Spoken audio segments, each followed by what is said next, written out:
El caso de la pequeña Kim, una niña de tan solo 3 años presuntamente abused sex en su kinder, ha sacudido a la sociedad mexicana, generando una ola de indignación, miedo y sed de justicia. Sin embargo, detrás de los titulares sensacionalistas y las acusaciones apresuradas, se esconde un laberinto de interrogantes, contradicciones y posibles manipulaciones que exigen un análisis profundo y crítico. Obviamente digno para un análisis al estilo de un gran máster. Recuerda dejar tu like y compartir este video. La narrativa, un relato fracturado y cambiante. La historia comienza el 9 de septiembre, cuando la madre de Kim reporta a la escuela que su hija manifestó dolor en su zona íntima. Sin embargo, su versión inicial de una simple caída contrasta drásticamente con la posterior acusación de abuso sexual. Esta discrepancia inicial, lejos de ser un detalle menor, plantea una serie de interrogantes cruciales que merecen ser exploradas en detalle. ¿Qué motivó este cambio radical en la narrativa? Fue un descubrimiento posterior de evidencia, como el resultado de un examen médico más detallado que revelara lesiones compatibles con abuso sex.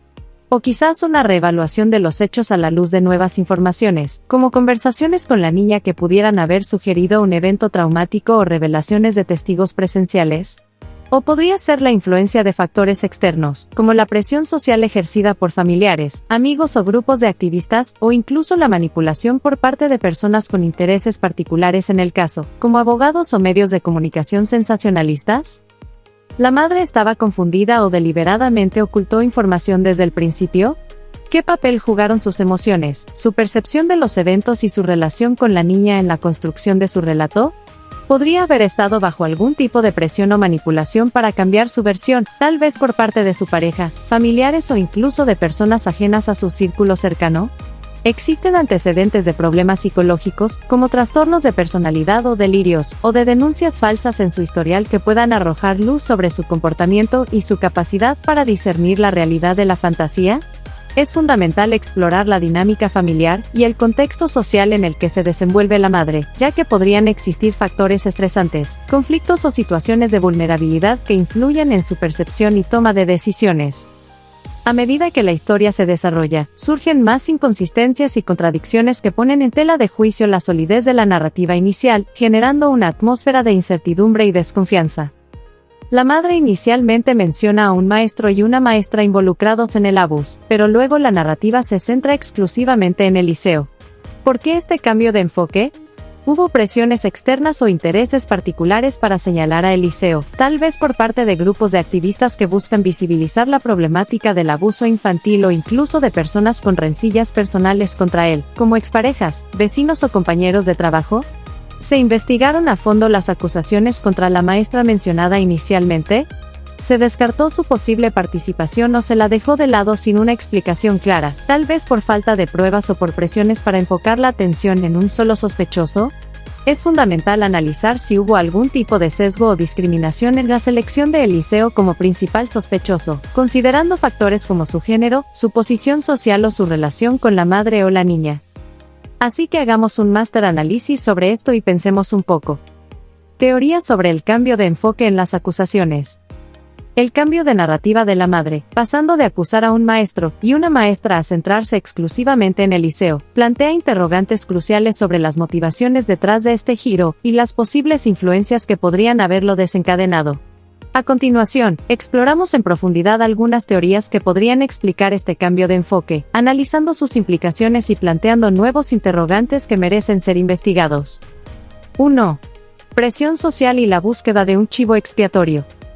Influencia de grupos de activistas. Es posible que la madre haya sido influenciada por grupos de activistas o personas cercanas a ella que, movidos por la legítima indignación ante el presunto abuso de Kim, ejercieron presión para identificar y señalar a un culpable específico. En este contexto, Eliseo, como figura masculina en un entorno educativo infantil, pudo haberse convertido en un blanco fácil para canalizar la ira y la necesidad de acción. La presión social, amplificada por las redes sociales y los medios de comunicación, puede llevar a la adopción de narrativas simplistas y a la búsqueda de soluciones rápidas, incluso a costa de la verdad y la justicia. Sesgo de género. Lamentablemente, en casos de abuso sex infantil, existe un arraigado sesgo de género que tiende a culpabilizar más fácilmente a los hombres, perpetuando estereotipos dañinos y dificultando la identificación de agresores femeninas. Esta predisposición social podría haber llevado a la madre, consciente o inconscientemente, a centrar sus acusaciones en el liceo, incluso si inicialmente había mencionado a otra persona. Es importante reconocer que el abuso sexual puede ser perpetrado por personas de cualquier género y que la justicia exige una investigación imparcial que no se deje llevar por prejuicios o estereotipos. Necesidad de un culpable. La presión mediática y social para encontrar un responsable rápidamente, alimentada por la sed de justicia y el deseo de cerrar el caso, pudo haber influido en la madre, llevándola a señalar a Eliseo como el único culpable. Esta simplificación de la narrativa, aunque comprensible desde el punto de vista emocional, puede obstaculizar la búsqueda de la verdad y llevar a acusaciones injustas. La justicia no se trata de encontrar un culpable a toda costa, sino de descubrir lo que realmente sucedió y garantizar que los verdaderos responsables rindan cuentas. 2. Intereses particulares y venganza personal. Rencillas personales. Es posible que existan personas en el entorno de Eliseo, como exparejas, vecinos envidiosos o compañeros de trabajo con conflictos laborales, que alberguen resentimientos o deseos de venganza hacia él. Estas personas podrían haber aprovechado la situación para difundir rumores maliciosos, manipular la información o incluso presionar a la madre para que centrara sus acusaciones en Eliseo, buscando así perjudicarlo, destruir su reputación o incluso obtener algún tipo de beneficio personal a costa de su sufrimiento. La investigación debe considerar cuidadosamente las relaciones interpersonales de Eliseo y explorar posibles móviles de venganza o resentimiento que puedan haber influido en la narrativa del caso. 3. Falta de investigación adecuada y descarte precipitado. Investigación superficial de las acusaciones contra la maestra. Es posible que las autoridades o la propia madre no hayan investigado a fondo las acusaciones iniciales contra la maestra, descartando su posible participación sin una explicación clara o evidencia sólida. Esta falta de diligencia podría deberse a una variedad de factores, como la falta de recursos, la presión para cerrar el caso rápidamente o incluso sesgos de género que llevan a minimizar o ignorar la posibilidad de que una mujer pueda ser la agresora. Es fundamental que se realice una revisión exhaustiva de la investigación inicial, incluyendo la reevaluación de las pruebas y testimonios relacionados con la maestra, para garantizar que no se haya descartado su posible participación de manera injusta o apresurada. Presión para enfocar la atención en un solo sospechoso. La complejidad de investigar un caso con múltiples sospechosos, sumada a la presión mediática y social para encontrar un culpable rápidamente, podría haber llevado a las autoridades o a la propia madre a centrarse en Eliseo como el principal sospechoso. Esta simplificación de la narrativa, aunque comprensible desde el punto de vista de la gestión de la crisis y la necesidad de brindar respuestas a la opinión pública, puede tener consecuencias graves, como la acusación injusta de un inocente y la impunidad del verdadero culpable. La justicia exige una investigación exhaustiva que explore todas las posibilidades, sin descartar a ningún sospechoso por prejuicios o presiones externas. El cambio de enfoque en las acusaciones de la madre, centrándose exclusivamente en Eliseo tras mencionar inicialmente a un maestro y una maestra, plantea serias dudas sobre la solidez de la narrativa y la imparcialidad de la investigación. Es fundamental que las autoridades realicen una investigación exhaustiva y objetiva, considerando todas las posibles explicaciones y evitando caer en prejuicios o sesgos de género. La justicia para Kim exige que se identifique al verdadero culpable, independientemente de su género, posición social o relación con la víctima, y que se garantice un debido proceso para todos los involucrados. Además, este caso nos recuerda la importancia de combatir la doble moral y los juicios sumarios que tanto daño causan a nuestra sociedad. Debemos exigir una justicia imparcial y responsable, basada en pruebas sólidas y no en rumores o prejuicios, y rechazar la condena sin juicio y el linchamiento mediático. Solo así podremos construir una sociedad más justa y equitativa, donde la verdad y los derechos humanos sean los pilares fundamentales. Los videos de seguridad muestran a Kim saliendo del kinder sin signos evidentes de angustia y entrando sola al baño, contradiciendo la versión de la madre sobre el lugar y la forma del presunto abuso. ¿Podría el abuso haber ocurrido en otro momento o lugar, tal vez fuera del kinder, en el trayecto de ida o vuelta a casa, o incluso en el propio hogar de la niña? ¿O la niña está ocultando algo, tal vez por miedo a represalias, vergüenza por lo sucedido o manipulación por parte de algún adulto? Se han analizado todos los videos de seguridad disponibles, incluyendo aquellos de otros días y áreas del kinder, para buscar posibles indicios o patrones de comportamiento sospechoso, como interacciones inusuales entre la niña y algún adulto o cambios en el comportamiento de Kim después de ciertos eventos o encuentros. Es importante considerar la posibilidad de que los videos de seguridad hayan sido editados o manipulados de alguna manera, o que existan otros videos que no hayan sido revelados a la opinión pública o a las autoridades. También es crucial evaluar la capacidad de una niña de 3 años para ocultar su dolor o angustia de manera efectiva, especialmente si ha sido víctima de un trauma severo. La madre cambia su versión nuevamente en una entrevista posterior, negando haber señalado directamente a Eliseo. Esta inconsistencia adicional erosiona su credibilidad y plantea preguntas sobre sus verdaderas motivaciones. Está protegiendo a alguien, tal vez a un familiar o amigo cercano que podría ser el verdadero culpable, o incluso a sí misma si hubiera algún tipo de negligencia o responsabilidad de su parte en lo sucedido. Busca algún tipo de beneficio, como atención mediática que le permita obtener reconocimiento, influencia o incluso ganancias económicas o compensación por daños y perjuicios a través de una demanda o un acuerdo extrajudicial. O simplemente está confundida y abrumada por la situación, incapaz de manejar la presión mediática y el escrutinio público, lo que la lleva a actuar de manera errática e inconsistente. ¿Qué papel juega su abogado en la construcción y modificación de su narrativa? Está asesorándola de manera ética y responsable, buscando la verdad y la justicia para la niña, o está contribuyendo a la confusión y la manipulación de la información, tal vez motivado por intereses económicos o por la búsqueda de notoriedad? Es esencial analizar el contexto de la entrevista con Mafia en televisión, como la línea de questioning, la edición del video y la posible influencia del entrevistador en las respuestas de la madre. También es relevante investigar si la madre ha recibido algún tipo de apoyo psicológico o legal durante este proceso y cómo esto podría haber afectado su comportamiento y sus declaraciones. Las pruebas. La evidencia disponible, aunque fragmentaria, ofrece pistas valiosas para reconstruir lo sucedido, pero también deja muchos vacíos que deben ser llenados con una investigación rigurosa y objetiva, que vaya más allá de las declaraciones contradictorias y las presiones mediáticas. Los videos de seguridad, aunque no exculpan completamente a Eliseo, contradicen la versión inicial de la madre y abren la puerta a otras posibilidades.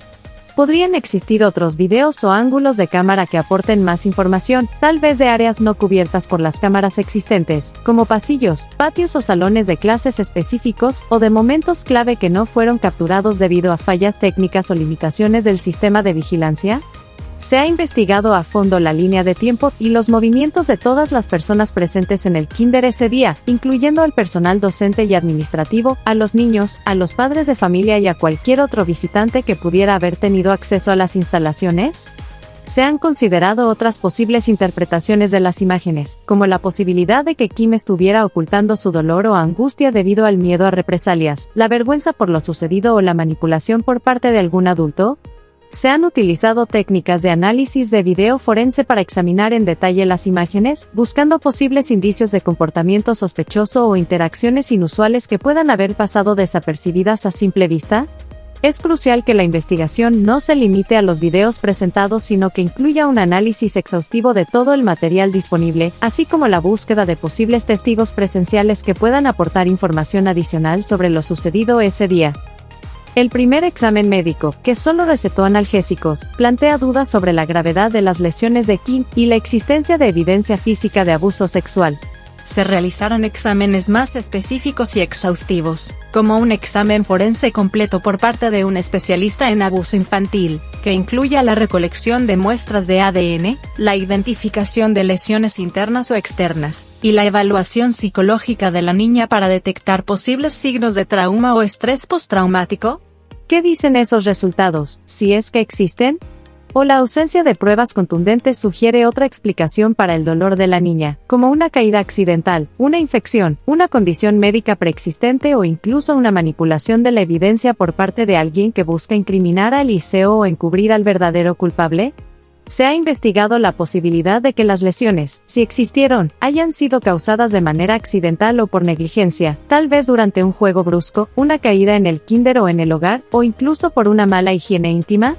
Es fundamental que se realice una revisión exhaustiva del historial médico de Kim, incluyendo cualquier consulta o tratamiento previo relacionado con su zona íntima, para descartar posibles causas alternativas al dolor reportado por la madre. Las declaraciones de Eliseo, aunque no son pruebas concluyentes, merecen ser consideradas seriamente y contrastadas con otras evidencias. Su negativa de las acusaciones, respaldada por la ausencia de citación formal, y las pruebas que contradicen la versión de la madre, plantean la posibilidad de su inocencia. Se ha investigado a fondo su coartada y sus movimientos ese día, incluyendo testimonios de otras personas que puedan corroborar su versión, como compañeros de trabajo. La doble moral, juicios rápidos y linchamientos mediáticos. El caso Kim se ha convertido en un triste ejemplo de cómo la sociedad, en su afán de encontrar culpables y respuestas rápidas, puede caer en la trampa de los juicios sumarios y los linchamientos mediáticos. La viralización del caso en redes sociales, alimentada por la indignación y el morbo, ha llevado a la condena anticipada de Eliseo, sin que se hayan presentado pruebas concluyentes que lo vinculen directamente con el presunto abuso. Esta doble moral se manifiesta en varios aspectos. Presunción de culpabilidad, en lugar de partir de la presunción de inocencia, principio fundamental de cualquier sistema de justicia, la opinión pública ha asumido la culpabilidad de Eliseo basándose en acusaciones sin fundamento y en una narrativa emocionalmente cargada. Se ha creado un clima de hostilidad y condena anticipada que impide un análisis sereno y objetivo de los hechos. Linchamiento mediático. Las redes sociales se han convertido en un tribunal popular donde se juzga y condena sin derecho a defensa. Eliseo ha sido objeto de ataques, insultos y amenazas, violando sus derechos fundamentales y poniendo en riesgo su integridad física y emocional. La justicia por mano propia, disfrazada de activismo social, no es más que una forma de barbarie que socava los cimientos de una sociedad democrática. Doble rasero. Mientras se exige justicia para Kim, se ignoran los derechos de Eliseo y se le niega la posibilidad de defenderse de las acusaciones. Se asume su culpabilidad sin pruebas, se le condena sin juicio y se le despoja de su dignidad humana. Esta doble moral revela una preocupante falta de empatía y un sesgo selectivo en la aplicación de la justicia. Sensacionalismo y morbo. El caso Kim ha sido explotado por algunos medios de comunicación y usuarios de redes sociales en busca de clics, likes y seguidores. Se ha priorizado el impacto emocional y el morbo sobre la búsqueda de la verdad y la protección de los derechos de los involucrados. Esta actitud irresponsable contribuye a la confusión, la desinformación y la polarización social, alejándonos cada vez más de una solución justa y equitativa. La necesidad de una justicia imparcial y responsable. El caso Kim nos recuerda la importancia de construir una sociedad basada en la justicia, la verdad y el respeto a los derechos humanos. Debemos rechazar los juicios sumarios, los linchamientos mediáticos y la doble moral que tanto daño causan a nuestra convivencia. La justicia para Kim exige una investigación exhaustiva, imparcial y libre de presiones externas. Debemos exigir a las autoridades que actúen con responsabilidad, protegiendo los derechos de la víctima y de los posibles sospechosos, y que se basen en pruebas sólidas y no en rumores o prejuicios. También es fundamental que la sociedad asuma su responsabilidad en la construcción de una cultura de respeto y tolerancia. Debemos aprender a escuchar todas las voces, a analizar la información de manera crítica y a rechazar la condena sin pruebas. Solo así podremos avanzar hacia una sociedad más justa y equitativa, donde la verdad y los derechos humanos sean los pilares fundamentales. El caso Kim es un llamado a la reflexión y a la acción. No podemos permitir que la indignación nos ciegue y nos lleve a cometer injusticias en nombre de la justicia. Debemos exigir una investigación transparente y rigurosa y apoyar a la víctima y a su familia en su búsqueda de verdad y reparación. Pero también debemos recordar que la justicia no se construye sobre la base de la venganza o la condena sin pruebas, sino sobre el respeto a los derechos humanos y la búsqueda de la verdad, por dolorosa que ésta pueda ser.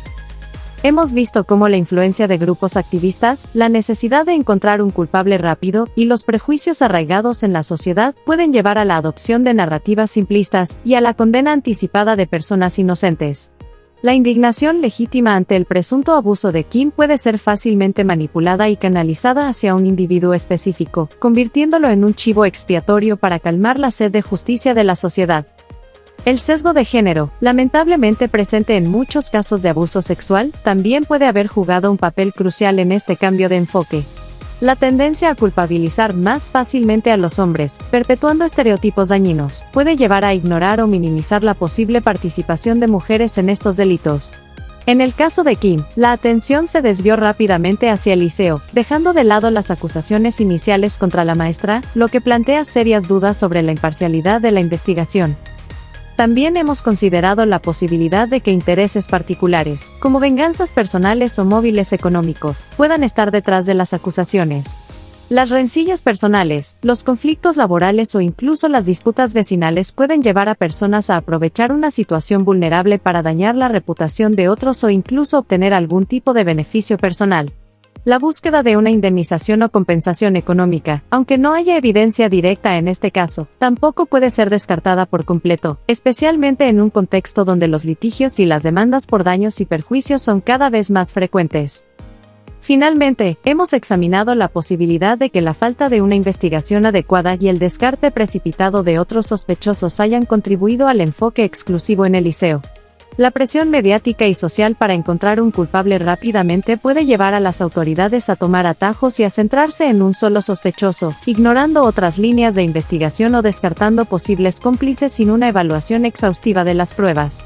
Esta actitud, aunque comprensible desde el punto de vista de la gestión de la crisis, puede tener consecuencias devastadoras, como la acusación injusta de un inocente y la impunidad del verdadero culpable. En conclusión, el caso Kim nos recuerda la importancia de mantener una postura crítica y reflexiva ante las acusaciones de abuso sexual, especialmente cuando éstas se ven amplificadas por las redes sociales y los medios de comunicación. La indignación legítima no debe convertirse en una excusa para la condena sin pruebas o el linchamiento mediático. Debemos exigir una investigación imparcial y rigurosa, basada en pruebas sólidas y no en prejuicios o presiones externas, y garantizar el debido proceso para todos los involucrados, incluyendo a los acusados. Así que ya sabes, deja tu comentario, tu like y sobre todo tus manos en oración.